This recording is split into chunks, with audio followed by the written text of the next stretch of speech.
The autumn rain fell in sheets against the storefront windows of Reed and Daughter Books, turning the Brooklyn street into a blur of gray and amber light. Isabella Reed stood behind the old mahogany counter, staring at the stack of envelopes she couldn't bring herself to open. Red ink. Final notice. Overdue. The words blurred together like the rain outside. 24 years old, and she was drowning. Her father had been dead for 8 months. Cancer. The kind that ate through savings accounts faster than it ate through a body. Gregory Reed had fought for 2 years, and Isabella had fought alongside him, watching the medical bills pile up like snow in a storm that never ended. The bookstore, their family's legacy for 3 generations, had been mortgaged twice. Then came the experimental treatments not covered by insurance, the specialists, the hope that cost everything, and then he died anyway. Isabella pressed her palms against the cool wood of the counter, feeling the grain beneath her fingers. The same counter where her father had taught her to make change when she was 7, where she'd done her homework while he helped customers find the perfect book. The smell of old paper and leather bindings had been her childhood, her comfort. Now it smelled like failure. The bell above the door chimed, pulling her from her thoughts. A man stepped inside, water dripping from his expensive wool coat.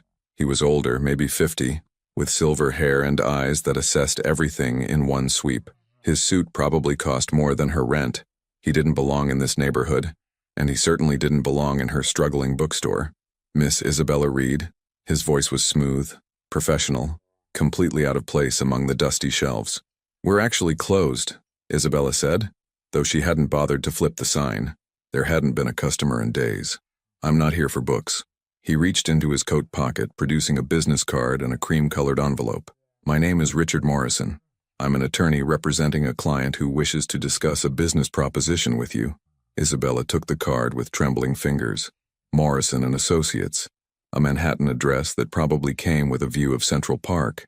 "I don't understand. What kind of business proposition? The kind that could resolve your current financial difficulties." His eyes flickered to the pile of bills on the counter. All of them. Her heart hammered against her ribs. "I don't know what you're talking about. Miss Reed, my client is aware of your situation. Your father's medical debts, the mortgage on this property, the personal loans from various creditors. The total amounts to approximately $375,000. He paused, letting the number hang in the air like a guillotine blade. "My client is prepared to clear those debts entirely, plus provide additional compensation in exchange for a service only you can provide." Isabella's mouth went dry. She'd heard stories, girls disappearing into trafficking rings, debt slavery operations disguised as legitimate business. Her hand moved instinctively toward her phone. "I think you should leave. It's a marriage contract, Miss Reed. Nothing more, nothing less." The words stopped her cold. "What? 1 year of your time. You would live as my client's wife, attend certain social functions, maintain the appearance of a legitimate marriage. At the end of the contracted term, you would receive a divorce, $500,000, and all your debts cleared. You would never hear from my client again." Isabella laughed, but it came out wrong, shrill and desperate. "This is insane. Who does this? Who are you people?" Morrison's expression didn't change. "People with resources and problems that require unconventional solutions. My client needs a wife for business purposes. You need financial stability. It's a mutually beneficial arrangement." I don't." Isabella shook her head, trying to clear it. "Why me? I'm nobody. My client has his reasons." Morrison placed the envelope on the counter. "The details are inside, including the contract terms and the name of my client. You have 48 hours to consider the offer. If you're interested, there's a phone number. If not, you'll never hear from us again." He turned toward the door, then paused. "Miss Reed, I've been practicing law for 27 years. I've never seen my client make an offer like this. Whatever you decide, understand that this opportunity won't come again." Then he was gone, leaving only wet footprints on the hardwood floor and the envelope on her counter. Isabella stared at it for a full minute before her hands moved of their own accord, tearing it open. Inside was a contract, dense with legal language, and a single sheet of letterhead. Her eyes went straight to the name at the top, Alexander Hayes. The blood drained from her face. Everyone in New York knew that name, even if they pretended not to. Alexander Hayes, businessman, philanthropist, and according to every whispered rumor in the city, one of the most powerful figures in organized crime on the East Coast. The man who controlled half the ports, who had judges and politicians in his pocket, who made people disappear when they became problems. And he wanted to marry her.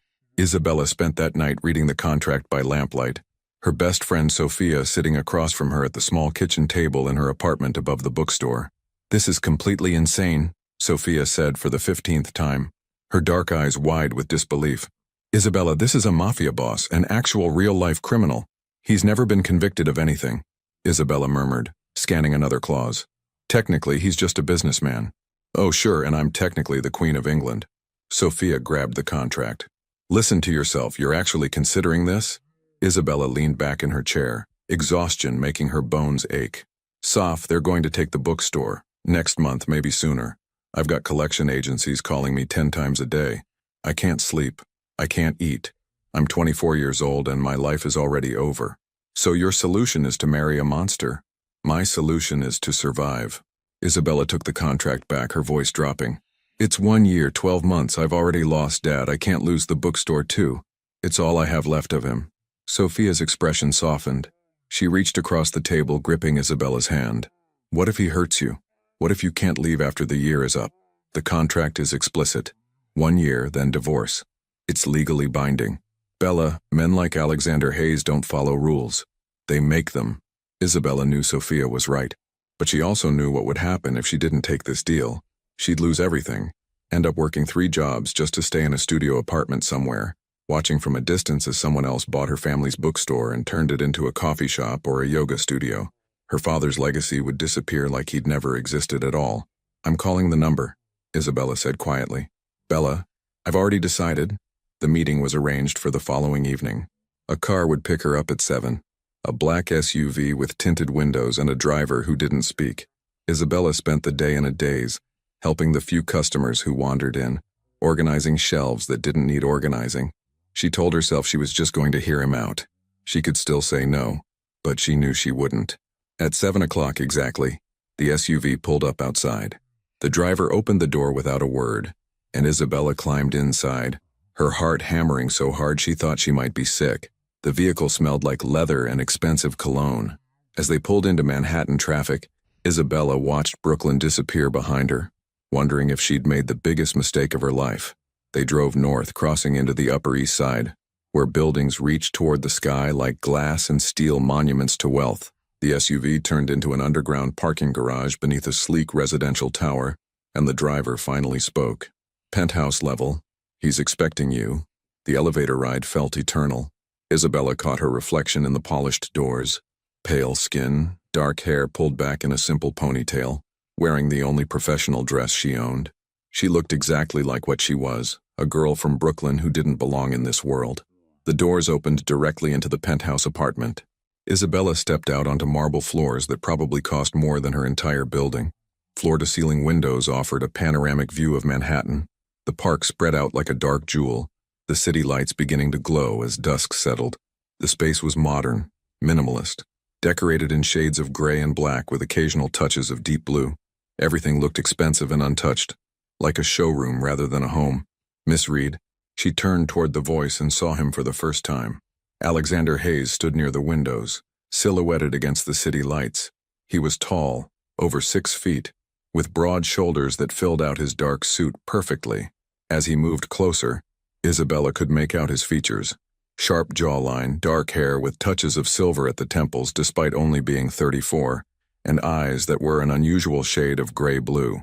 He was handsome in a way that felt dangerous, like a blade hidden in expensive wrapping.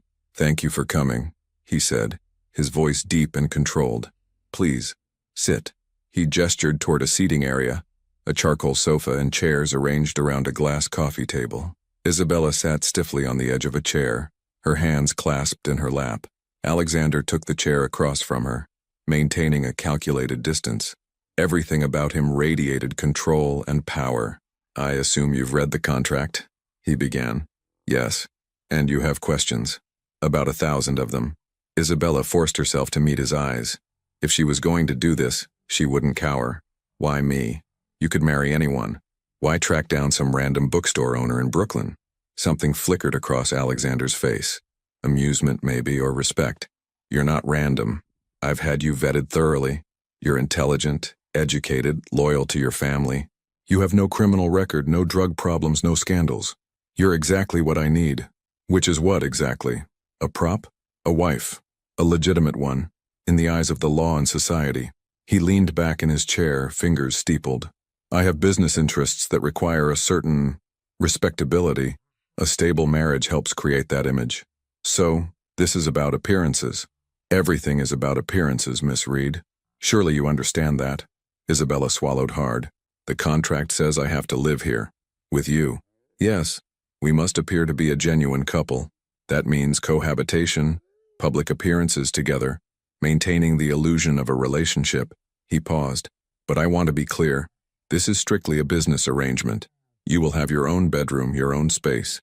I won't touch you unless absolutely necessary for appearances, such as holding hands at events or a kiss for photographs. Your physical autonomy will be respected at all times. The clinical way he said it should have been reassuring, but instead it made Isabella feel hollow. This was a transaction. She was selling a year of her life to a stranger. What about my bookstore? It will remain open if you wish, managed by someone you trust. Or it can be closed temporarily during the contract term. That's your choice. And after the year, you receive $500,000, all debts cleared, a clean divorce, and you never see me again. You'll sign a non-disclosure agreement, of course. What happens in this marriage stays confidential. Isabella looked around the penthouse, the wealth, the view, the cold perfection of it all. What if I say no? Alexander's expression didn't change. Then you say no. The offer is withdrawn and you handle your debts however you see fit. I won't interfere with your life.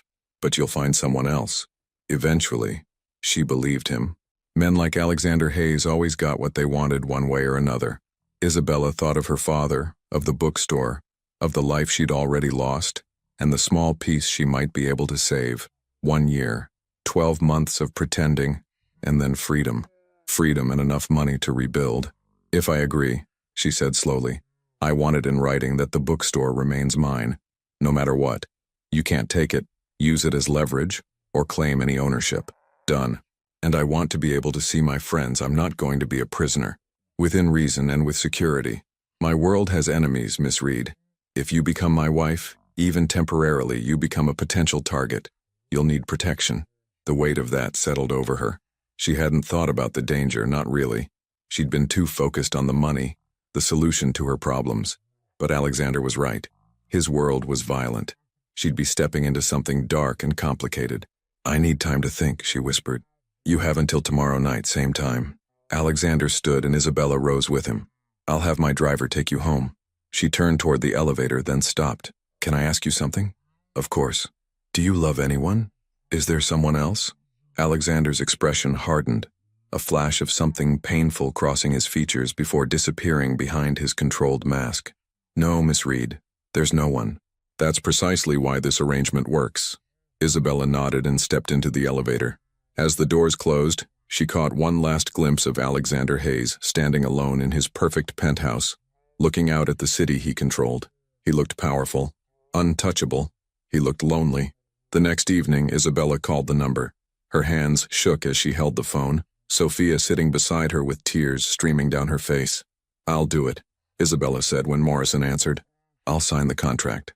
Excellent. I'll have the final paperwork prepared. The wedding will be in 3 days. 3 days? Mr. Hayes prefers to move quickly once a decision is made. A car will collect you tomorrow at 9 a.m. for medical examinations and legal documentation. Welcome to the arrangement, Miss Reed. The line went dead. Isabella sat in silence, staring at her phone. Sophia wrapped her arms around her, and they stayed like that for a long time. Two best friends holding on to each other while the world shifted beneath them. The wedding was exactly as cold and clinical as Isabella expected. It took place in a Manhattan courthouse with only Morrison and a man Alexander introduced as Marcus, his head of security, as witnesses. Isabella wore a simple white dress she'd bought the day before, nothing special. Alexander wore one of his perfect suits. The judge, who seemed to know Alexander personally, rushed through the ceremony. When it came time to kiss, Alexander merely pressed his lips to her forehead, brief and impersonal. You may now sign the documents, the judge said, not bothering with the traditional pronouncement. Isabella signed her name next to Alexander's, making it legal, making it real. Mrs. Isabella Hayes. She felt nothing. Numbness had set in somewhere between the medical exams. checking for STDs and pregnancy, humiliating and thorough, and the legal documentation, signing away a year of her life in triplicate. This wasn't a wedding. It was a business merger. Outside the courthouse, a small crowd of photographers waited. Someone had tipped them off. "Smile," Alexander murmured, his hand firm on the small of her back. "We're in love, remember?" Isabella smiled as cameras flashed, feeling Alexander's lips brush her temple in a gesture that would look affectionate in photos. Up close, she could smell his cologne, something expensive and dark. His body was warm against hers, solid and real in a way that made her dizzy. "Beautiful," he whispered, but he was looking at the cameras, not at her. That night, Isabella moved into the penthouse. Her entire life fit into 4 suitcases and 3 boxes of books. Alexander showed her to her room, a massive bedroom suite with its own bathroom and a view of the park. Everything was already prepared, fresh linens, toiletries, even a closet full of new clothes in her exact size. "If anything doesn't fit or isn't to your taste, let Marcus know. He'll arrange replacements." Alexander stood in the doorway, maintaining distance. "I'm usually gone by 7 a.m. My schedule is unpredictable. Staff will prepare meals, but you're free to use the kitchen if you prefer. The gym is on the lower level. The library is down the hall. Treat this as your home." "For the next year," Isabella added. "For the next year," he agreed. They stood there in awkward silence, strangers bound by a contract and a marriage license. "Good night, Mrs. Hayes," Alexander finally said. "Good night." He closed the door, and Isabella was alone in her gilded cage. She walked to the window, looking out at the city that had swallowed her whole. Somewhere out there was Brooklyn, her bookstore, her real life, but that felt like it belonged to someone else now. Isabella Hayes, the Mafia boss's wife. She pressed her hand against the glass, feeling its cool surface, and wondered if she'd just saved herself or sold her soul. Isabella woke to unfamiliar silence, not the comfortable quiet of her Brooklyn apartment where she could hear Mrs. Chen's television through the walls or the morning traffic on the street below. This was the silence of wealth, thick, insulated, suffocating. She opened her eyes to high ceilings and morning light filtering through automated blinds that had opened precisely at 7 a.m. She'd been Mrs. Alexander Hayes for 2 weeks, and she still felt like an imposter. The penthouse had lasted only 3 days before Alexander announced they were moving to his primary residence in the Hamptons. "More privacy," he'd said, as if that explained uprooting her to a massive estate an hour and a half from the city. The house was actually a compound, 12,000 square feet of modern architecture perched on 3 acres of oceanfront property, surrounded by security gates, cameras, and guards who nodded respectfully but never quite met her eyes. Isabella pulled on a robe, silk, expensive, nothing she would have chosen for herself, and padded downstairs. The kitchen was enormous, all white marble and stainless steel, and already occupied by Elena, the housekeeper, a stern woman in her 50s, who ran the household with military precision. "Good morning, Mrs. Hayes," Elena said without looking up from the espresso machine. "Your breakfast is ready on the terrace. Mr. Hayes left instructions about your schedule today." "My schedule?" Isabella accepted the coffee cup, wrapping her hands around its warmth. "You have a fitting at 11 with the stylist Mr. Hayes hired. Tonight there's a charity gala in Manhattan. Your first public appearance as a couple since the wedding. The car will leave at 6. Isabella's stomach tightened. She'd known this was coming. Alexander had been clear. Being his wife meant playing a role, and that role included standing beside him at events where New York's elite gathered to see and be seen. She'd been dreading it. "What kind of charity?" she asked, stalling. "Children's hospital fundraiser, very high profile." Elena finally looked at her, and her expression softened slightly. "Don't worry. Mr. Hayes knows what he's doing. Just smile and let him lead." Easy for her to say. Elena wasn't the one who'd be paraded around like a prize while everyone whispered about how Alexander Hayes had suddenly acquired a wife no one had ever heard of. Isabella took her coffee to the terrace where a breakfast spread waited. Fresh fruit, yogurt, pastries, eggs prepared 3 different ways. Enough food for 5 people. She picked at a croissant and stared out at the Atlantic Ocean, gray and churning under an overcast sky. October on the coast was beautiful but melancholy, all muted colors and the constant sound of waves. She'd barely seen Alexander since they'd moved here. He left before dawn most mornings, returning late if at all. Some nights she heard him come in around 2 or 3 a.m., his footsteps quiet in the hallway outside her bedroom. They were married, living in the same house, and they were complete strangers. The stylist arrived exactly at 11, a whirlwind named Dominique who swept through the house with 2 assistants and enough garment bags to outfit a small army. Isabella stood in her bedroom while Dominique circled her like a predator, assessing. Good bone structure, excellent skin, hair needs professional treatment, but the color is natural. That's good, very good. Mr. Hayes said you needed a complete wardrobe and a look for tonight. Dominique snapped her fingers, and the assistants began unpacking dresses. For the gala, we want sophisticated, elegant, but not trying too hard. You're his wife, not his accessory. There's a difference. Is there? Isabella muttered. Dominique's sharp eyes caught hers. Yes, darling, there is. An accessory can be replaced. A wife has permanence, power. Even if, she trailed off, clearly aware of rumors. Everyone in certain circles seemed to know this marriage wasn't a love match, even if they didn't know the specific details. They settled on a midnight blue gown, sleeveless, floor-length, with a neckline that was elegant without being provocative. The fabric moved like water, clinging in all the right places. When Isabella looked at herself in the mirror, she barely recognized the woman staring back. Perfect, Dominique declared. You look like you belong at his side. That was exactly what Isabella was afraid of. Alexander returned at 5:30, which Elena indicated was unusually early. Isabella was in her room having her hair and makeup done by professionals Dominique had sent over, when she heard his voice in the hallway, deep, commanding, discussing something with Marcus. Then silence. At 6 o'clock exactly, Isabella descended the main staircase in her gown and heels that made her 3 inches taller but still left her shorter than Alexander. He was waiting in the foyer, devastating in a black tuxedo that fit him like it had been designed specifically for his body. Probably had been. Alexander looked up as she came down the stairs, and for just a moment, something flickered in those gray-blue eyes. Surprise, maybe, or appreciation. Then the mask was back in place. You look beautiful, he said, offering his arm. Thank you. Isabella took it, feeling the solid muscle beneath the expensive fabric. You look appropriate. The corner of his mouth twitched, almost a smile. High praise. The drive to Manhattan was quiet, both of them sitting in the back of the SUV while Marcus drove and another security vehicle followed. Isabella watched the landscape change from coastal estates to suburbs to the glittering sprawl of the city. Her city, though it felt foreign now, like somewhere she'd visited in a dream. Are you nervous? Alexander asked suddenly. Isabella glanced at him. He was looking at his phone, seemingly casual, but she sensed the question was deliberate.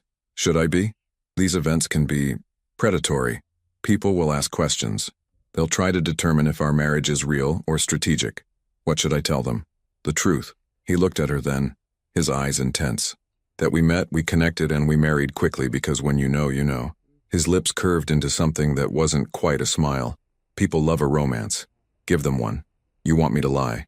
I want you to act. There's a difference. He pocketed his phone. Isabella, I need you to understand something. Tonight there will be people who want to see me fail. Rivals, enemies, ambitious prosecutors looking for any weakness. You are, temporarily, my wife. That makes you both my greatest vulnerability and my strongest armor. The weight of his words settled over her. What do you need me to do? Be yourself, be intelligent and charming, which you are. And when anyone asks, he reached over, taking her hand in his. His touch was warm, his grip firm but not controlling. Make them believe we're real. The gala was held at the Plaza Hotel, that iconic landmark Isabella had always associated with movies and fairy tales. Now she was walking through its doors on Alexander Hayes's arm, flash photography exploding around them like artillery fire. Alexander's hand never left the small of her back, guiding her through the crowd with practiced ease. Alexander, congratulations on the marriage. A woman in her 60s materialized, dripping in diamonds. We were all so surprised. You kept this one secret. When something is precious, you protect it, Alexander said smoothly, pulling Isabella closer. Mrs. Vanderholt, may I introduce my wife, Isabella? Charming. Mrs. Vanderholt purred, but her eyes were calculating, measuring. And what do you do, my dear? I own a bookstore in Brooklyn, Isabella said, lifting her chin. Reed and daughter books. 3 generations in my family. How quaint. The word dripped with condescension. I find it's more genuine than collecting art you don't understand or chairing charities you never actually work for, Isabella replied sweetly. Beside her, she felt Alexander's body shake with silent laughter. Mrs. Vanderholt's expression froze. Well, how refreshingly honest. if you'll excuse me." As she swept away, Alexander leaned down, his breath warm against Isabella's ear. "That was perfect. She'll tell everyone you're not a pushover." Good. The evening became a blur of introductions, champagne, and careful conversations where every word felt like a chess move. Isabella met businessmen, politicians, society wives who smiled with their mouths but not their eyes. Through it all, Alexander was a constant presence, his hand on her waist, his body angled protectively, playing the role of devoted husband with an ease that was almost unsettling. During dinner, seated at a table with 2 city council members and a federal judge, Isabella felt Alexander's hand slide over hers under the table. His thumb traced circles on her palm, a gesture that looked intimate but she recognized as a warning. She glanced up and saw a man approaching their table, tall, silver-haired, with a smile that didn't reach his eyes. "Hayes," the man said, "I heard rumors you'd gone domestic. Had to see it to believe it." "Victor." Alexander's voice was pleasant, but Isabella felt his body tense. "I'd introduce you to my wife, but I prefer to keep her away from parasites." Victor Santoro. Isabella recognized the name from news articles. Another businessman with rumored organized crime connections, and according to everything she'd overheard, Alexander's primary rival. "Charming as ever," Victor said, his eyes sliding to Isabella with an assessment that made her skin crawl. "Mrs. Hayes, you're more beautiful than the photos suggest. Tell me, how does a bookstore owner from Brooklyn end up married to the most dangerous man in New York?" "I married a businessman," Isabella said firmly, meeting his gaze. "And if you'll excuse us, we were enjoying our dinner before you arrived." Victor laughed, but there was no warmth in it. "She's got fire. Careful, Hayes. Fire burns." He walked away, leaving a tension in his wake. Alexander's hand tightened on hers. "We're leaving," he said quietly to Marcus, who'd materialized nearby. Now. Within minutes they were in the SUV pulling away from the plaza. Isabella's heart was racing, adrenaline flooding her system. Who was that? Someone you should avoid at all costs. Alexander's jaw was tight, his eyes dark with something Isabella couldn't identify. Anger, or maybe fear. "Alexander, Victor Santoro is everything you've probably heard whispered about me, except he's actually guilty of it all and more. He's violent, unstable, and he just saw you, which means you're now on his radar." The implications crashed over her. "You said I'd be safe, that this was just appearances. You are safe. I have more security than the president, but I need you to understand, my world has consequences. Real ones." He turned to her, and in the dim light of the car he looked older, worn. "I won't let him touch you. I promise you that." Isabella wanted to be angry, to rage at him for putting her in danger. But looking at Alexander's face, she saw something she hadn't expected.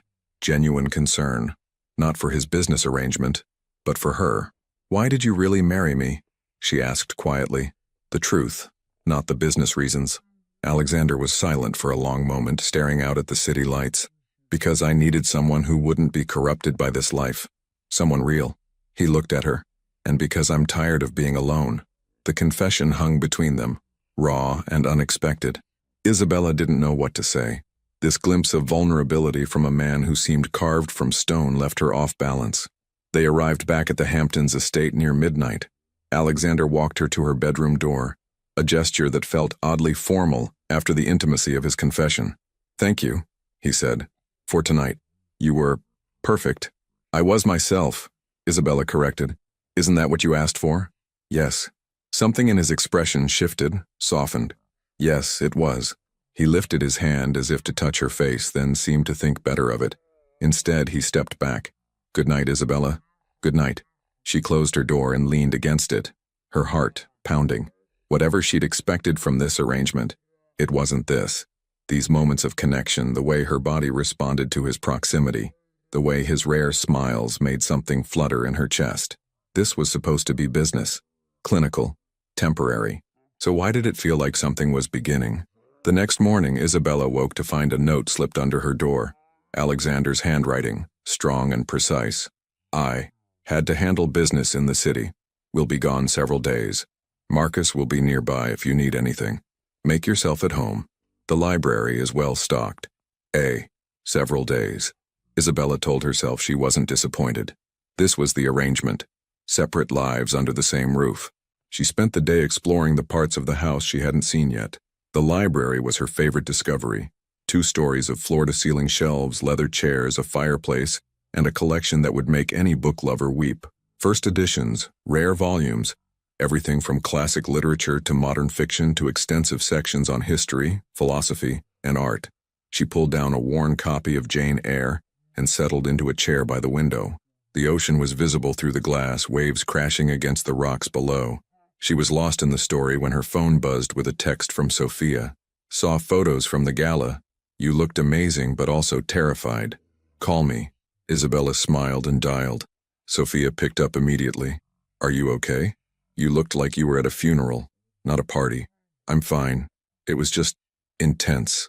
Isabella closed the book. Soph, I met his rival last night. This guy Victor. He looked at me like I was a target. Oh God, Bella. Maybe you should come home for a few days. Stay with me. I can't. There are rules. Screw the rules. This is your life we're talking about. I know. Isabella sighed. But I signed a contract. And honestly, Alexander seemed genuinely concerned about my safety. He's not what I expected. There was a pause. Please tell me you're not falling for him. What? No, of course not. I just mean, he's more complicated than I thought. He's a criminal, Bella. Allegedly. Even as she said it, Isabella knew how ridiculous it sounded. But the man who'd held her hand last night, who'd confessed to being lonely, didn't feel like a monster. He felt human. They talked for another hour, Sophia filling her in on bookstore news. Mrs. Chen was managing it beautifully, and neighborhood gossip. When they hung up, Isabella felt more grounded, more connected to her real life. But that night, alone in the vast house with only security guards and staff for company, she found herself wondering where Alexander was. What business kept him away? If he was safe, she told herself it didn't matter, that it was just concern for her own situation, not for him personally. She almost believed it. 3 days later, Alexander returned. Isabella was in the library, curled up with a book, when she heard the front door. Voices, Alexander's deep tone, and Marcus's responses. Then footsteps approaching. Alexander appeared in the doorway and Isabella's breath caught. He looked exhausted, shadows under his eyes, his shirt wrinkled, a cut on his jaw that hadn't been there before. He'd been in a fight. You're hurt, she said, setting down her book. It's nothing. But he swayed slightly, catching himself on the doorframe. Isabella was across the room before she could think about it, her hand on his arm. You need to sit down. I need a shower and about 12 hours of sleep. But he let her guide him to a chair. Up close, she could see the exhaustion etched into his features, smell the cigarette smoke clinging to his clothes. Not his own. She knew he didn't smoke. What happened? Business. Negotiations that got complicated. His eyes met hers, and there was something in them. A darkness. A weight. I'm sorry I was gone so long. You don't owe me an apology. This is your house. It's your house, too. For the next, he trailed off, seeming to lose his train of thought. 11.5 months. Isabella finished. The number felt smaller than it should, less like a prison sentence, and more like a countdown to something she wasn't ready to name. Alexander reached up, his hand covering hers where it rested on his arm. His touch was warm, gentle. Thank you. For what? For being here.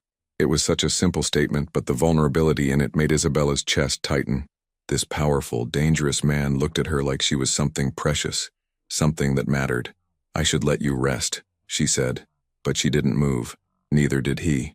They stayed like that for a moment that stretched too long, his hand over hers, the air between them charged with something neither seemed ready to acknowledge. Then Alexander pulled away, the walls coming back up. Good night, Isabella. Good night. She left him in the library and returned to her room, but sleep was impossible. She kept seeing the look in his eyes, feeling the warmth of his hand. This was dangerous. This feeling building between them, whatever it was, it violated every term of their arrangement. Isabella stared at the ceiling, listening to the ocean, and wondered how you were supposed to guard your heart when you'd already signed it away. The Hamptons estate, late October. The assassination attempt happened on a Thursday. Isabella had been Mrs. Alexander Hayes for exactly 1 month. 30 days of walking on eggshells, of stolen glances and carefully maintained distance, of pretending her heart didn't race every time he entered a room. They'd settled into an uneasy rhythm. Alexander disappeared for business most days, returning late with shadows in his eyes and tension in his shoulders. Isabella read in the library, took long walks on the beach with security following at a discreet distance, and tried not to count down the remaining 11 months of her contract. Tried not to think about what would happen when those months ended. That Thursday started like any other.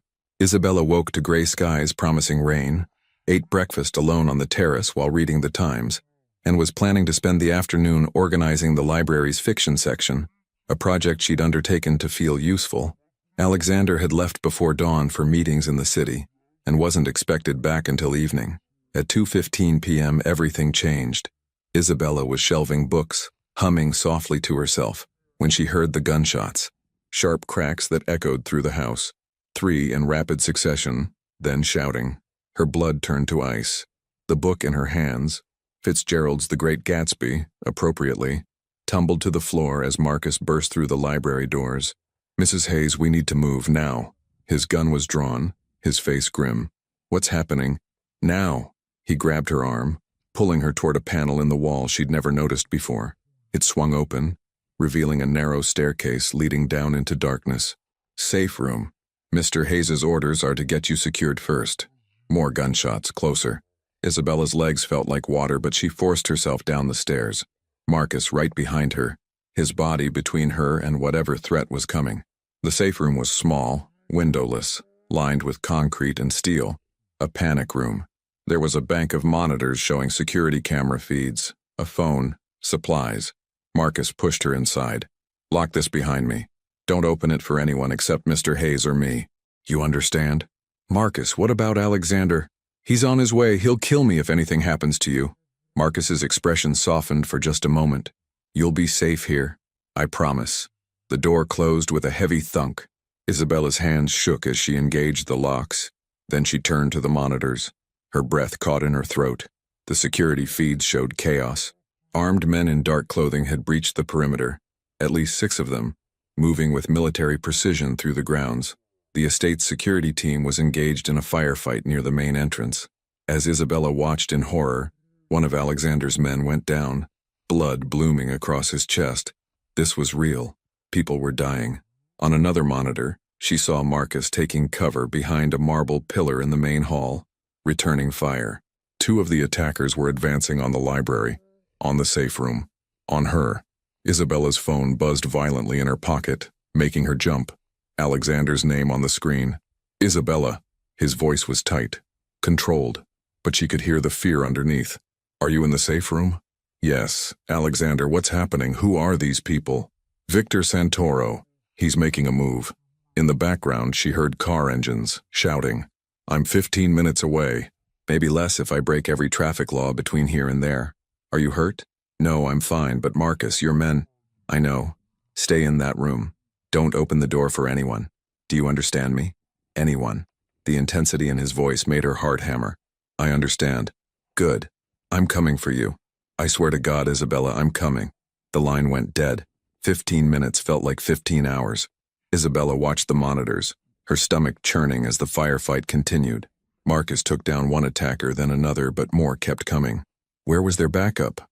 Why did it feel like Alexander's entire security force was outnumbered? Then she saw him on the monitor, Victor Santoro himself, strolling through the front door like he owned the place, flanked by 2 bodyguards. He was saying something to Marcus, who'd been forced out of cover, bleeding from a shoulder wound but still standing. Victor gestured, and one of his men hit Marcus with the butt of a rifle. Marcus went down. Isabella's hands flew to her mouth, stifling a scream. Victor looked around the main hall, then directly at one of the security cameras. Directly at her. He smiled, slow and predatory, and mouthed words she could read even without sound. "I know you're here." She backed away from the monitors, her breath coming in short gasps. The safe room suddenly felt like a tomb. If they found the entrance, if they broke through the door. No. Alexander said 15 minutes. She checked her phone. 12 minutes had passed since his call. 3 more minutes. She could survive 3 more minutes. But Victor's men were systematically searching the house now. She watched them enter the library, tearing through shelves, upending furniture. One of them approached the wall panel, found the seam, started prying at it with a crowbar. 2 minutes. The panel began to give way. 1 minute. Isabella grabbed the only weapon in the safe room, a heavy flashlight, and positioned herself behind the door. If they got in, she'd fight. She wouldn't go quietly. The panel broke open. She could hear them on the stairs, heavy footsteps descending. The door handle rattled as someone tested it. "Come out, Mrs. Hayes," a voice called. Russian accent, thick and amused. "Mr. Santoro just wants to talk. No one needs to get hurt." Like hell, she believed that. "My husband is coming," Isabella shouted back, surprised by the steadiness in her voice. "You should leave while you still can." Laughter. "Your husband is stuck in traffic in Queens, sweetheart. He's not." The words cut off abruptly. Then gunfire, so loud in the confined stairwell that Isabella pressed her hands over her ears. Shouting in Russian, more gunfire. Then silence. The door handle turned. Isabella raised the flashlight, ready to strike. "Isabella, it's me. Open the door." "Alexander." Her hands fumbled with the locks, finally getting them open. The door swung wide, and there he was. Alexander Hayes in a blood-splattered white shirt, a gun in his hand, his eyes wild until they found her. Then his expression crumbled into something raw and relieved.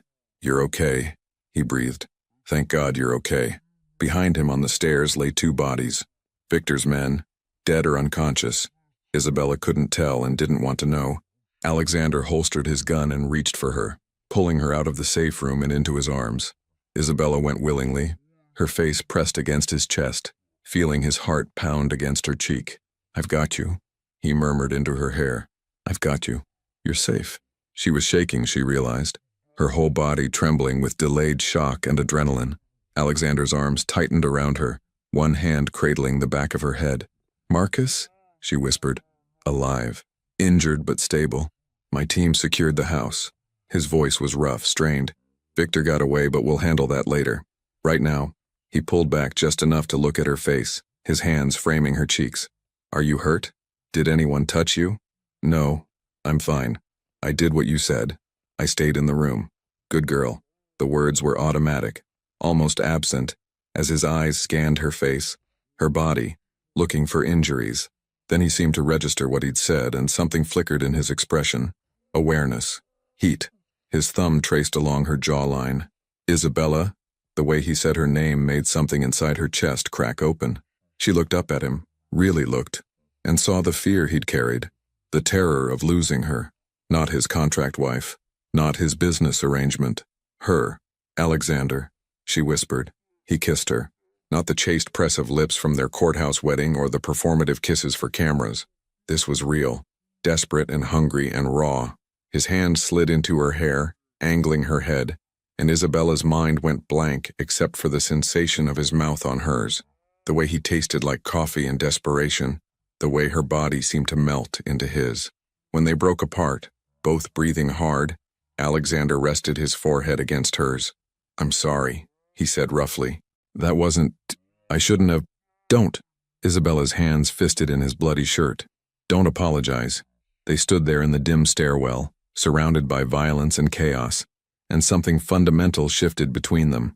The careful distance they'd maintained shattered like glass. "We need to go," Alexander said finally, though he didn't move. "The police will be here soon. This scene needs to be managed." "What does that mean?" "It means I have people who handle things like dead bodies in my home." He said it matter-of-factly, but Isabella saw the weight of it in his eyes. This was his world. Violence, corruption, the kind of power that could make evidence disappear. She should have been horrified, should have run screaming. Instead, she took his hand.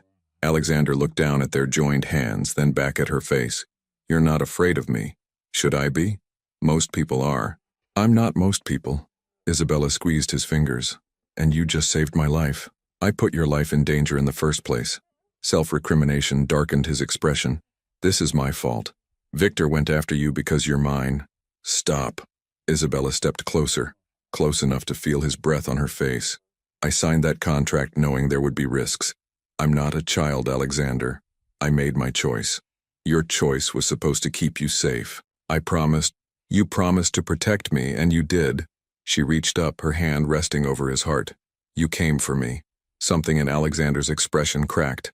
"I will always come for you," he said, the words rough with emotion. "Always, Isabella. That's not part of the contract. That's just truth." The confession hung between them, heavy with meaning. Isabella understood what he wasn't saying, that somewhere in the last month, this arrangement had become more than business. At least for him, maybe for her too. The sound of sirens in the distance broke the moment. Alexander's expression shuddered, the businessman returning. "Come on, let's get you cleaned up before the authorities arrive." He led her upstairs, carefully steering her away from the bodies, the blood, the evidence of violence. Elena met them in the upper hallway, her stern face pale but composed. "Mr. Hayes, Mrs. Hayes, thank God." She looked at Isabella. "Come with me, dear. Let's get you into fresh clothes." Alexander released Isabella's hand reluctantly. "I'll handle the police. You don't have to give a statement. Marcus and the security team will cover everything." "What will they say?" "The truth, that Victor Santoro attempted a home invasion and was repelled by security. You were never in danger." His eyes met hers, and she understood. The safe room would be omitted from the report. The bodies in the stairwell would disappear. The truth would be sanitized into something legally palatable. "Okay," she agreed, because what else could she say? Elena whisked her away to her bedroom, helping her change out of her clothes. Isabella hadn't even realized they were covered in dust from the safe room, and into comfortable leggings and a sweater. Through the windows, Isabella could see police cars and an ambulance arriving. Marcus was being loaded onto a stretcher, conscious and arguing with the paramedics. "He'll be fine," Elena said, following her gaze. "That man is too stubborn to die." "What about the others? Alexander's security team?" Elena's expression tightened. "2 dead, 3 wounded. Could have been worse. 2 men dead. Because of her. Because Victor Santoro wanted to hurt Alexander by taking his wife." Isabella sank onto the bed, the reality finally hitting her. "This is insane. This whole situation. I'm not built for this." "None of us are, dear." Elena sat beside her in unexpected comfort. "But we survive anyway. That's what you do in Mr. Hayes's world, you survive. Is that what you call living? Sometimes surviving is enough." Elena patted her hand. "He cares about you, you know. I've worked for Mr. Hayes for 8 years, and I've never seen him look at anyone the way he looks at you. It's just the contract." "No, Mrs. Hayes. It's not." Elena stood. "Get some rest. There will be questions later. But for now, just breathe." After Elena left, Isabella lay back on the bed staring at the ceiling. She could still feel Alexander's kiss, taste him on her lips, could still see the fear in his eyes when he'd found her, the relief when he'd pulled her into his arms. This was supposed to be temporary, a business arrangement. 11 more months and she'd walk away with her freedom and her money. So why did the thought of leaving feel like it would tear her apart? Night fell, bringing rain that lashed against the windows. The police eventually left, satisfied with whatever story Alexander and his lawyers had constructed. Isabella remained in her room, unable to face the main floor where men had died, where violence had shattered the illusion of safety. Around midnight, there was a soft knock on her door. "Come in," she called, knowing who it would be. Alexander entered, changed into fresh clothes, dark jeans and a black sweater that made his eyes look storm gray. He carried 2 glasses and a bottle of bourbon. "I thought you might need this. I don't really drink. Tonight's a good night to start." He poured 2 generous measures and handed her one. "To surviving." Isabella accepted the glass, their fingers brushing. "To surviving." The bourbon burned going down, but the warmth that followed was welcome. Alexander settled into the armchair by her window, looking out at the rain-soaked darkness. For a long moment, neither spoke. "Tell me about your sister," Isabella said finally. Alexander's hand tightened on his glass. "What? Your sister? The one who died? You mentioned her once, that first night at the penthouse." Isabella set down her glass. "I want to know. Why?" "Because you're not just the man who pays my bills or the mafia boss everyone fears. You're you." She struggled for the right words. "And I want to understand you." Alexander was silent for so long she thought he wouldn't answer. Then quietly, "Her name was Sophie. She was 19 when she died. I was 26. What happened? She witnessed something she shouldn't have. A deal gone wrong between my father's organization and a rival family. They killed her to send a message." His voice was flat, emotionless, but Isabella could see the pain carved into his features. "I found her body. I held her while she bled out in my arms, and there was nothing I could do to save her." "Oh, Alexander." Isabella's throat tightened. "I'm so sorry. My father wanted to retaliate immediately. Start a war. but I convinced him to let me handle it strategically. Over the next 5 years, I systematically destroyed the family responsible, not with violence, with economics. I bankrupted them, turned their allies against them, dismantled their empire piece by piece. He looked at her. By the time I was done, they had nothing. And the man who killed Sophie? He hanged himself in prison. The cold precision of his revenge should have frightened her. Instead, Isabella saw it for what it was. A brother's grief channeled into calculated destruction. Is that when you took over from your father? Yes. He died 3 years ago. Heart attack, nothing dramatic. Left me with an empire built on blood and compromise. Alexander drained his bourbon. I've been trying to legitimize operations ever since. Shift into legal businesses. Distance us from the violence. But men like Victor, they don't want peace. They want power. And they'll burn everything down to get it, including innocent people, including you. He met her eyes. Which is why you need to understand something, Isabella. After today, Victor won't stop. I hurt him, embarrassed him. He'll come at me again and he'll use you to do it. So what does that mean? It means I need you closer, much closer. Alexander stood, crossing to stand before her. I want you to move into my wing of the house. My bedroom is a secure space. Reinforced walls, separate security system, direct access to the safe room. If something happens again, I need to be able to reach you immediately. Isabella's heart hammered. You want me to share your bedroom? I'll sleep on the couch, or in my office, but I need you in that space where I can protect you. His jaw tightened. I know it violates the contract terms. I know you signed up for separate lives, but I'm asking you, please, Isabella, let me keep you safe. She should say no, should remind him about boundaries and contracts and the 11 months still remaining, should protect herself from the feelings already taking root in her chest. Instead, she said, okay. Relief washed over Alexander's features. Thank you. On one condition. Isabella stood, moving closer to him. No more secrets. If you're asking me to trust you with my life, I need you to trust me with the truth about your business, about Victor, about what I'm really involved in. Isabella, I'm not a fool, Alexander. I know what people say about you, but I want to hear it from you. The truth. He studied her face for a long moment, weighing something. Then, slowly, he nodded. All right, the truth. He gestured for her to sit back down, then began to pace. My family has been involved in organized crime for 3 generations.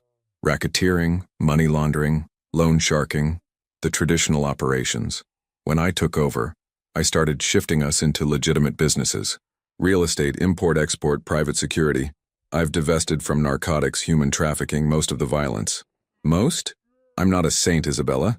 Sometimes force is necessary to protect our interests. But I don't order hits, I don't target civilians, and I sure as hell don't involve innocent people. He stopped pacing, looking at her.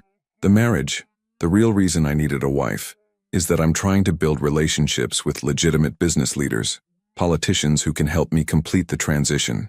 But they don't trust unmarried men in their 40s. They think we're either closeted or dangerous loners. A wife gives me credibility, stability. So I'm your beard for respectability. You were supposed to be, but then you turned out to be. He trailed off, something vulnerable in his expression. More. The word hung between them, loaded with meaning. More, Isabella repeated softly.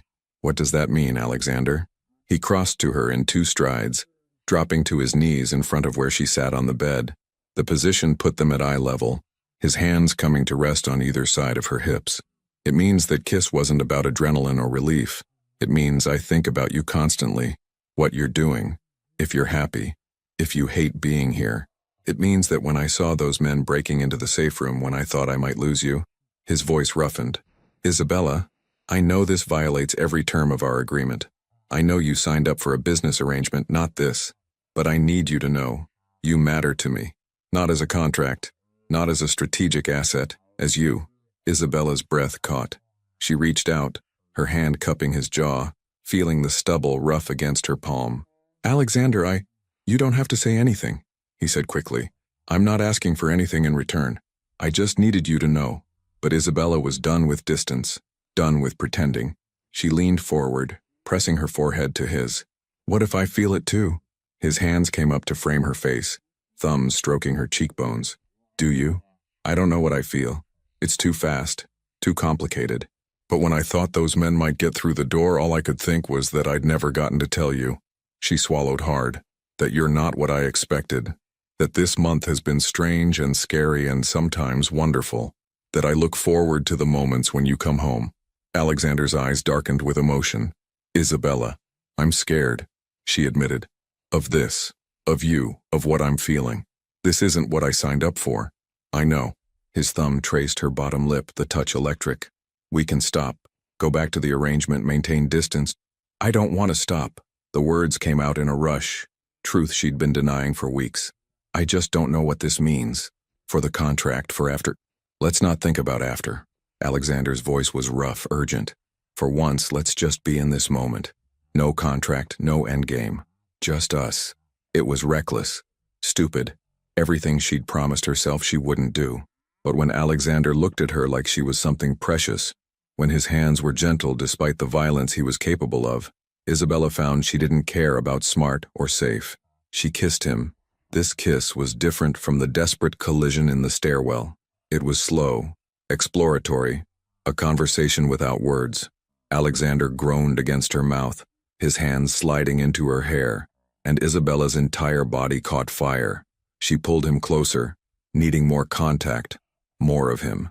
"Isabella," he breathed between kisses. You should think about." "I'm done thinking." She pulled back just enough to meet his eyes. "I want this. I want you. If that's insane, if it's dangerous, I don't care." Something fierce and possessive flashed in Alexander's eyes. "You're sure?" "I've never been more sure of anything." He surged up, capturing her mouth in a kiss that was pure claiming. Isabella gasped, and he used the opportunity to deepen the kiss, his tongue sliding against hers. Her hands found their way under his sweater, mapping the hard muscles of his back, feeling him shudder at her touch. Alexander broke the kiss long enough to pull his sweater over his head, and Isabella's breath caught at the sight of him. Broad shoulders, defined abs, but also scars. So many scars. Evidence of a violent life, battles fought and survived. She traced one that ran along his ribs, and Alexander caught her hand. "Not pretty. You're beautiful," she said simply. Something in his expression cracked open. He lifted her hand to his lips, kissing her palm, her wrist, the inside of her elbow. "You undo me," he murmured against her skin. "Completely." They moved together with an urgency born of danger survived and desire no longer denied. Alexander laid her back on the bed, his body covering hers, his weight perfect and right. Between kisses, he asked for permission, for every touch, every escalation, and Isabella gave it freely, drowning in sensation. Outside, the storm raged. Inside, they created their own tempest. Hours later, Isabella lay in Alexander's arms, her head on his chest, listening to his heartbeat slow to normal. His fingers traced lazy patterns on her bare shoulder, and she felt completely, terrifyingly content. "What happens now?" she asked softly. "Now we sleep. Tomorrow we deal with Victor and the fallout." Alexander pressed a kiss to her hair. "But tonight you're safe. I've got you. For 11 more months." His hand stilled on her shoulder. "Isabella, I know. We agreed not to think about after." She tilted her head to look at him. "But eventually we'll have to." Alexander's expression was unreadable in the darkness. "Yes," he said finally. "Eventually." But as Isabella drifted to sleep in his arms, surrounded by his warmth and strength, she couldn't help but wonder, how do you walk away from someone who's become your safe harbor in the storm? And more terrifying, what if she didn't want to? Isabella woke to cold metal against her wrists and the smell of rust and seawater. Her head throbbed where someone had hit her, and for a disorienting moment she couldn't remember where she was. Then it all came rushing back. The coffee shop in Manhattan where she'd met Sophia, the black van that had pulled up alongside them on the sidewalk, the men with guns, Sophia's scream, cut short. She was in a warehouse, abandoned, judging by the broken windows and the way wind whistled through gaps in the corrugated metal walls. Her hands were zip-tied to a metal chair bolted to the concrete floor. The space was vast and empty except for shipping containers stacked against one wall and a few other chairs scattered around like this was a regular occurrence. "Good, you're awake." Victor Santoro emerged from the shadows, impeccably dressed as always, his silver hair catching the weak light filtering through the dirty windows. He smiled like they were old friends meeting for lunch. "Where's Sophia?" Isabella's voice came out hoarse. "Your friend? Already released. She was never the target." Victor pulled up a chair, sitting backwards on it, arms crossed over the back. This is between your husband and me. You're just the message. Alexander will kill you for this. Oh, I'm counting on him trying. Victor's smile widened. That's the point, Mrs. Hayes. I've taken something he values and now he has to choose. His empire or your life. It's a test, you see. I want to know just how deep his feelings run for his contract wife. The emphasis on contract made Isabella's blood run cold. You know, please. Everyone in our world knows Alexander Hayes married some nobody from Brooklyn for show. What I didn't expect was that the Ice King would actually fall for you. Victor leaned closer. But he has, hasn't he? I saw it at the gala. Saw it again when he nearly burned down half of New York looking for my men after the attack on his estate. Alexander Hayes, who hasn't cared about anything except power and revenge for a decade, suddenly has a weakness. I'm not. You are. And now he has to prove it. Victor stood, checking his watch. He has 2 hours to get here alone, unarmed, or I start sending him pieces of you. Let's see if love is stronger than his survival instinct. He walked away, his footsteps echoing in the empty space, leaving Isabella alone with 2 guards. She tested the zip ties, too tight, cutting into her wrists. Even if she could free herself, where would she go? The warehouse was probably surrounded, but she refused to be helpless. Not again. Manhattan. Same time. Alexander stood in his penthouse office staring at his phone. Victor's message had come 20 minutes ago. A photo of Isabella tied to a chair, bruised but alive, with GPS coordinates and demands. It's a trap, Marcus said from his position by the window, his arm still in a sling from the estate attack. He wants you dead, boss. The moment you walk in there alone, I know what he wants. Alexander's voice was deadly calm, but inside he was screaming. Isabella. They had Isabella. His hands clenched into fists. Mobilize everyone. I want teams positioned within a 3-block radius of those coordinates. Snipers, tactical units, everything. He said, come alone. I don't give a damn what he said. Alexander turned, and Marcus actually took a step back from the fury in his eyes. I'm getting her back, whatever it takes. His phone rang. Victor. Hayes. I assume you got my gift. If you've hurt her, she's fine. For now. But the clock is ticking. 2 hours, alone and unarmed, or your pretty wife starts losing fingers. Your choice, empire or love. I'll be there. Alexander's voice dropped to something cold and lethal. And Victor, when this is over, when Isabella is safe, I'm going to end you. Not quick, not merciful. You're going to beg me for death. Victor laughed. I look forward to it. Clock's ticking, Alexander. The line went dead. Marcus started giving orders into his radio, coordinating teams. Alexander moved to his safe, pulling out weapons, guns, knives, everything Victor had said he couldn't bring. He wasn't walking into that warehouse defenseless. Boss, Marcus said carefully, this could be the end of everything you've built. If you go in there like this, then it ends. Alexander checked his gun, his movements precise despite the rage burning through him. Marcus, I've spent 10 years building power, controlling territory, being smart and strategic. And for what? To die alone in some penthouse surrounded by money and respect, but no one who actually gives a damn. Isabella gives a damn. Yes, she does. Alexander met his friend's eyes. For the first time in a decade, I have something worth losing everything for. So that's what I'm going to do. Red Hook Warehouse. 90 minutes later, Isabella had managed to work one hand partially free when she heard the vehicles. Multiple engines coming fast. Victor's men tensed, weapons raised.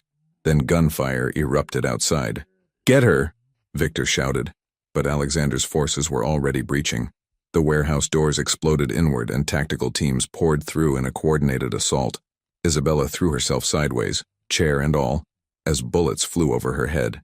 Through the chaos she saw him, Alexander moving through his own men like an avenging angel, his gun firing with lethal precision. He wasn't alone. He'd never intended to come alone. Their eyes met across the warehouse, and Isabella saw the raw fear transform into relief. Isabella! He was moving toward her, but Victor appeared, gun pressed to Isabella's temple as he cut the zip ties and hauled her up as a human shield. Not another step, Hayes! Everything stopped. Alexander froze, his gun trained on Victor, but he couldn't shoot without risking Isabella. Let her go, Alexander said, his voice deadly calm. This is between us. Everything is between us now. You made it that way when you fell for her. Victor's grip tightened, making Isabella wince. So here's your choice. Drop the gun and let me walk out of here with her, or watch her die. Isabella felt the cold press of metal against her head and made a decision. She'd escaped death once in the safe room. She refused to be a victim again. She slammed her head backward into Victor's face, felt his nose crunch, and dropped as his grip loosened. Alexander's shot was instantaneous, center mass, dropping Victor before he could recover. Then Alexander was there, pulling her up, his hands frantically checking her for injuries. "Are you hurt?" "Did he?" "I'm okay. I'm okay." Isabella grabbed his face, forcing him to look at her. "You came. Always." He pulled her against his chest, his arms like steel bands around her. "I'll always come for you." Around them, Alexander's men were securing the warehouse, zip-tying Victor's surviving guards. Victor himself was alive but incapacitated, being loaded onto a stretcher by medics who definitely weren't calling the police. Marcus approached. "Building secure. What do you want done with Santoro?" Alexander looked at Isabella, then back at Marcus. "Hospital first, then federal custody. I want him in prison, not dead. Let him rot." Marcus's eyebrows rose. The old Alexander would have ordered execution, but he nodded. "Understood. You're letting him live," Isabella said quietly. "For you." Alexander's thumb traced her cheekbone. "You're making me better. Less like the monster I was becoming." As they walked out of the warehouse into the gray November afternoon, police sirens finally wailing in the distance, Isabella realized something profound. She'd been kidnapped, terrified, nearly killed, and Alexander had risked everything to save her. This wasn't a contract anymore. This was real. Isabella woke to the steady beep of monitors and the antiseptic smell of hospital rooms. Her head still ached from where Victor's men had struck her, and her wrists were bandaged from the zip ties, but she was alive. The doctors had insisted on keeping her for observation. Mild concussion, dehydration, shock. What they couldn't treat was the way her heart felt too big for her chest every time she opened her eyes and saw Alexander sitting in the chair beside her bed. He was there now, asleep in an awkward position that would leave his neck cramped, still wearing the same clothes from the warehouse rescue 3 days ago. His hand rested on the bed near hers, close, but not touching, like he was afraid she might disappear if he let go. Marcus had told her Alexander hadn't left the hospital except to shower once, hadn't slept more than an hour at a time, had threatened 2 doctors and a nurse when they suggested he go home and rest. "He's been like a caged animal," Marcus had said with something almost like affection. "I've never seen him like this, not even after Sophie." Isabella reached out slowly, her fingers brushing Alexander's. His eyes snapped open immediately, alert despite the exhaustion etched into his features. "Hey," she said softly. "Hey." His hand closed around hers, gripped gentle but firm. "How do you feel?" "Like I got hit by a truck, but alive." She managed a smile. "Thanks to you." "Isabella." His voice cracked. "I'm so sorry. This never should have happened. I promised to keep you safe and I failed." "Stop." She squeezed his hand. "You saved me. You came for me. Exactly like you promised. I should have prevented it in the first place." Alexander's jaw tightened. "Victor's in federal custody now. My lawyers made a deal. I testified about his criminal operations in exchange for immunity and his permanent removal from New York. He's going away for life. You testified against another crime boss? I testified for you." He lifted her hand to his lips, kissing her knuckles. "There's nothing I wouldn't do for you. Not anymore."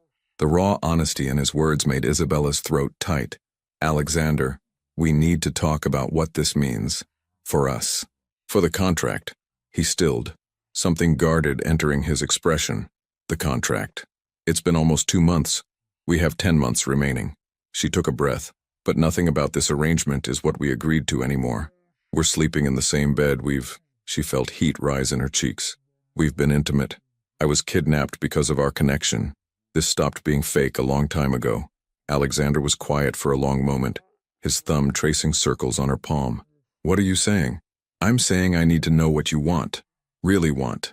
Not what the contract says, not what's strategic for your business." "What do you want, Alexander?" He stood abruptly, pacing to the window. The morning sun backlit him, turning his dark hair silver at the edges. When he spoke, his voice was rough. "What I want is impossible." "Why?" "Because you signed up for 1 year. You signed up for money and freedom, not for life with a man whose world nearly got you killed." He turned to face her. "Isabella, you deserve so much better than me. You deserve someone safe, Someone whose enemies won't use you as a weapon. Someone who can give you a normal life. What if I don't want normal? You should. His expression was anguished. God, you should want normal. You should want to run as far from me as possible. But I don't.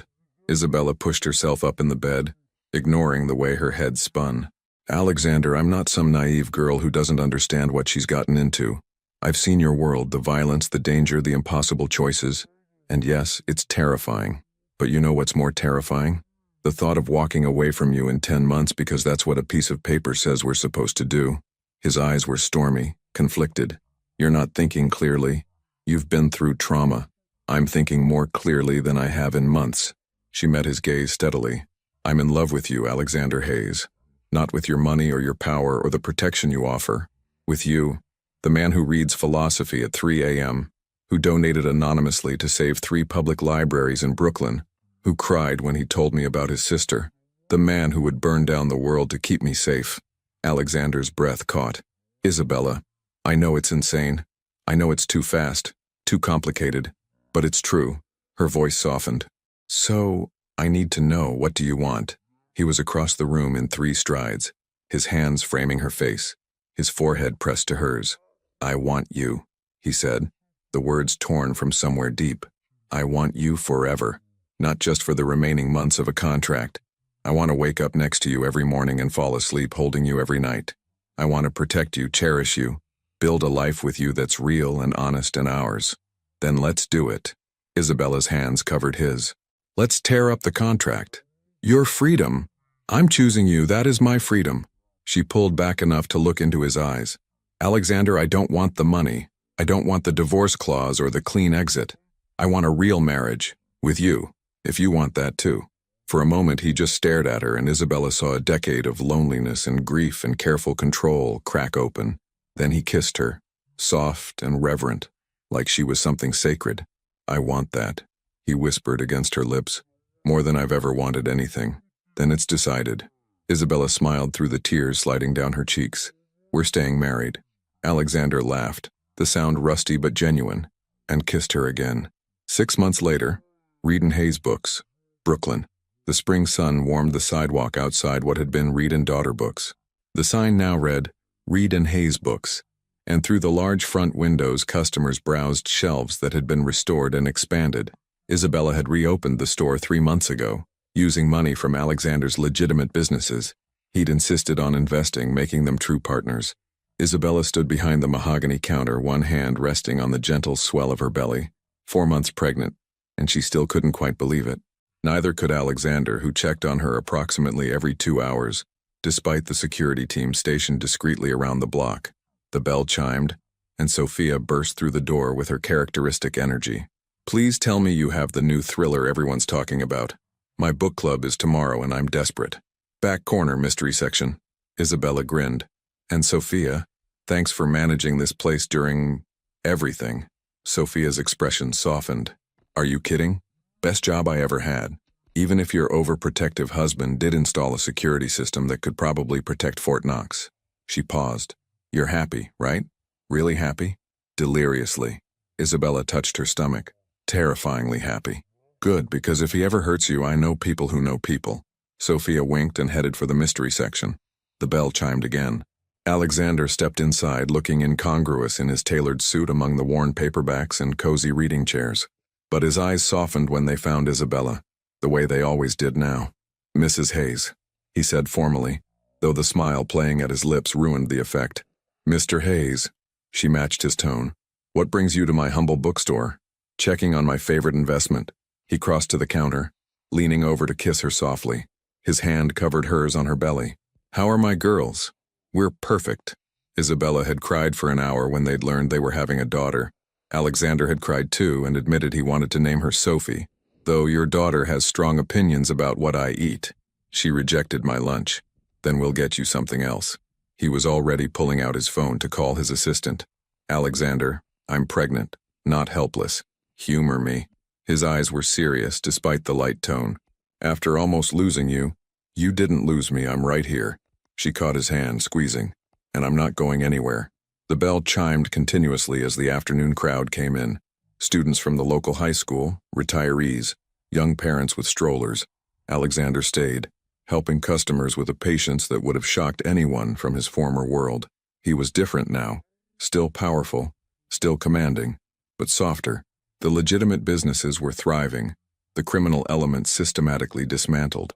It had cost him relationships, territory, power. He'd told her it was worth it. "I'd rather build something real with you than rule an empire of shadows," he'd said. As evening approached, Isabella flipped the closed sign and locked the door. Alexander was shelving books in the fiction section, looking almost domestic. "You know," Isabella said, watching him, "when I signed that contract, I thought I was selling a year of my life. And instead?" Alexander looked up. "Instead, I found the rest of my life." She crossed to him, letting him pull her into his arms. "Thank you for not letting me go. Thank you for not leaving when you realized what I was."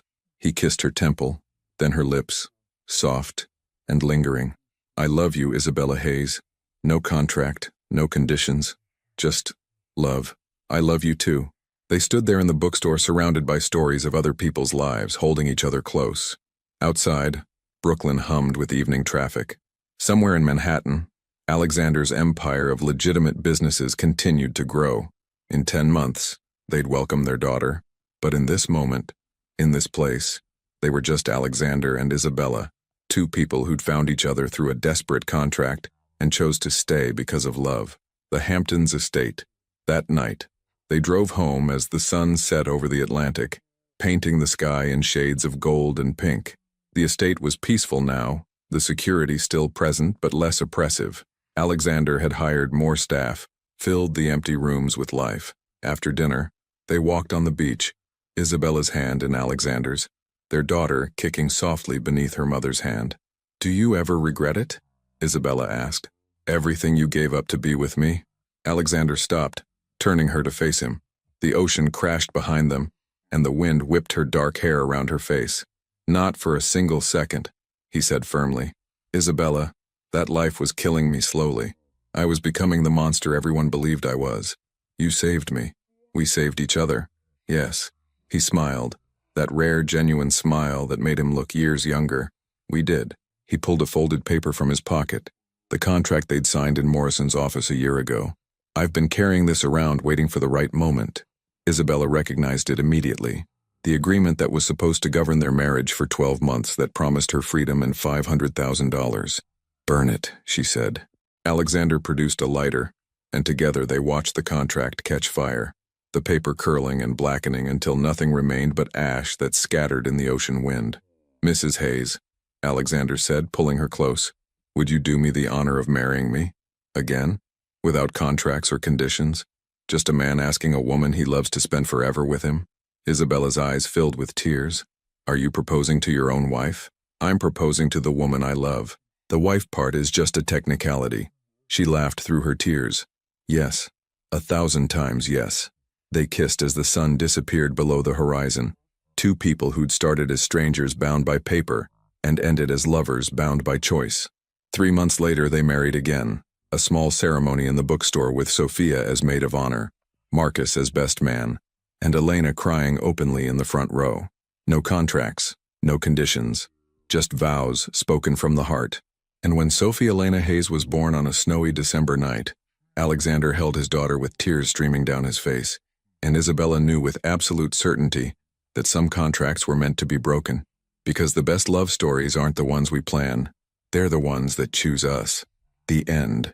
Isabella pushed the stroller through Central Park, Sophie chattering happily at the ducks on the pond. Alexander walked beside them, his hand at the small of Isabella's back, Sophia and Marcus trailing behind, arguing about whether Die Hard was a Christmas movie. They were just another family enjoying a Saturday morning. No guards, shadowing their every move. Alexander had stepped away from that world completely. No cameras, no whispers, just normal. Sophie pointed at the ducks. "Dada, look. I see them, sweetheart." Alexander scooped up his daughter, settling her on his hip. She grabbed his nose with chubby fingers and he pretended it hurt, making her giggle. Isabella watched them, her heart so full it ached. This man who'd once been called the most dangerous in New York was now making silly faces at their toddler in the middle of Central Park. "You're staring," Alexander said, catching her eye. "Can you blame me?" Isabella moved closer, and Sophie reached for her, wanting both parents. They stood there, their daughter between them, and Isabella remembered the desperate woman who'd signed a contract to save her bookstore. She'd thought she was selling herself for money and freedom. Instead, she'd found everything she'd never known she needed. "I love you," she whispered to Alexander. He whispered, "I love you more," he replied, and Sophie, not to be left out, announced, "I love ducks." They laughed, and their laughter carried across the park, the sound of a family that had found its way home.